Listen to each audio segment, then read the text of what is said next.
my series on basic core activation. So just to recap, we're thinking about the core as being like a box. In part 1, we learned about the diaphragm, or the lid of the box that flips over and back as we breathe in and out. We also learned about the multifidus, so remember that's that muscle just next to your spine, so you find that pokey part of the spine and then move just one finger width to either side to feel that multifidus muscle that stabilizes the spine when we move. And then we have the transverse abdominis, which acts as the corset that really holds and cinches the waist and keeps those contents together.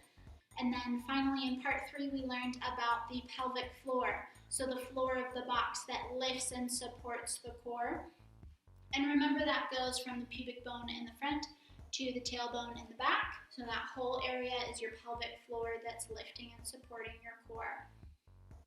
So now that we know how to use all of these muscles, I want to practice doing a pretty basic movement that we do all the time and show you how those muscles are working while you're doing this movement. So we're going to practice a hip hinge.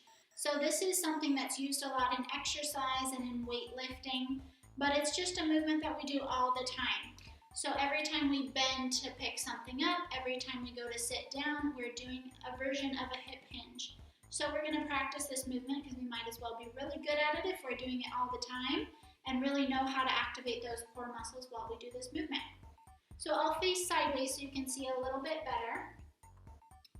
So hands are going to be on my hips, feet are hip width apart, and knees are a little bit bent. So imagine that everything below your hand is frozen, everything above your hand is frozen. So the only thing that is moving during a hip hinge is the hip. So we are going to bend forward and then stand back up. So only moving from the hip. Once you have this movement down, we're going to practice feeling for that activation of every muscle while you're doing this movement. So we're going to start with the multifidus. So remember, you find the spine and then move over just a little bit to feel for the multifidus. As you bend forward, you'll feel that multifidus kick on right away. And then as you stand back up, you can feel it relax. So let's do that a few times. Good. Next, we'll talk about the transverse abdominis, the corset that's going all the way around.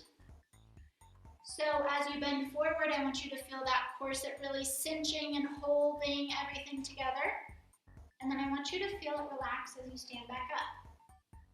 So cinch the waist on the way down and relax on the way up.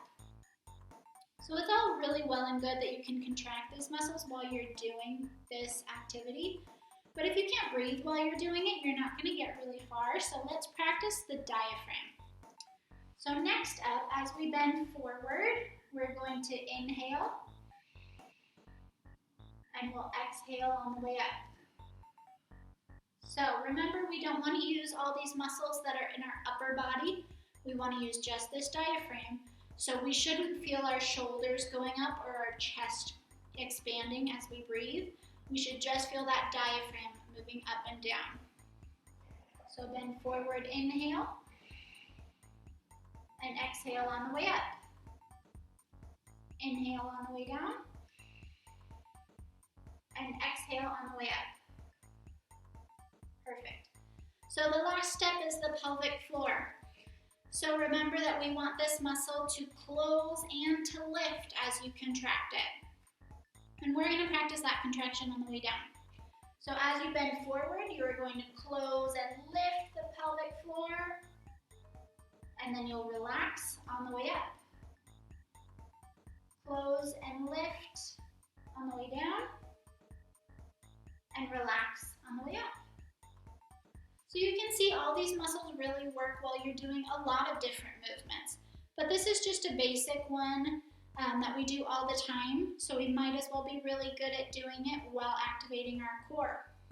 The best kind of exercise is one that we do all the time, one that's in every movement that we do all day. So remember that you can practice activating these core muscles doing all kinds of different things. This is just a starting point. So you know how to contract all these muscles now. If you are pregnant, your belly is going to keep growing and growing, and different tissues are stretching. There's going to be different pressures on your abdomen. So it's important to check in, maybe watch these videos again, or just practice those contractions to make sure you know how to contract your core as your belly is growing and changing.